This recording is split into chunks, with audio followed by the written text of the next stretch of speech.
আসসালামু আলাইকুম, কেমন আছেন সবাই? আরেকটি ভিডিও নিয়ে চলে আসলাম। আজকে রান্না করব মিষ্টি কুমড়া দিয়ে রুই মাছ। এই জন্য রুই মাছগুলো আমি লবণ হলুদ দিয়ে মাখিয়ে নিয়েছি আর চুলে একটা কড়াই বসিয়ে দিয়েছি। কড়াইয়ে তেল দিয়ে আমি মাছগুলো দিয়ে দিয়েছি, মাছগুলো ভেজে নিলাম। এবার আরেকটা কড়াই আমি তেল দিয়ে পেঁয়াজ কুচি দিয়ে হালকা ভেজে নেব। কে কে মিষ্টি কুমড়া এভাবে খান মাছ দিয়ে? আমার তো অনেক ভালো লাগে। এরপর এখানে আমি দিয়ে দিলাম জিরে বাটা, লবণ, হলুদ গুঁড়া, আদা রসুন বাটা অল্প অল্প দিয়েছি, কাঁচামরিচ বাটা, মরিচের গুঁড়া দিয়ে দিলাম সামান্য। দিয়ে আমি মশলাটা ভালোভাবে কষিয়ে নেব। এরপর দিয়ে দিলাম মিষ্টি কুমড়াগুলো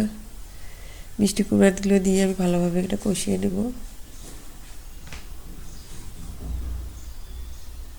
ঢাকনা দিয়ে ঢেকে দিয়েছি, এবার ঢাকনাটা খুলে দেব। ঢাকনাটা খুলে আবারও ভালোভাবে কষিয়ে নেব এটা, যাতে মশলাটার কাঁচা গন্ধ না থাকে। এবার সামান্য পানি দিয়ে দিয়ে আমি কষাবো এটা। একটু পানি দিয়ে ঢেকে দিলাম ভালোভাবে এটা কষানোর জন্য। এরপর আমি রান্নার জন্য পরিমাণ মতো পানি দিয়ে দিলাম। যখন পানিটা ফুটে উঠবে তখন আমি ভাজা মাছগুলো দিয়ে দিলাম এই মাছগুলো দিয়ে আমি আরও কিছুক্ষণ এটা রান্না করব।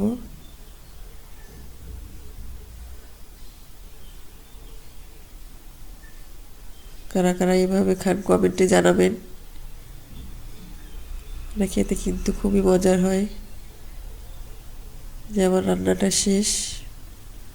এই যে মিষ্টি কুমড়া দিয়ে রুই মাছ।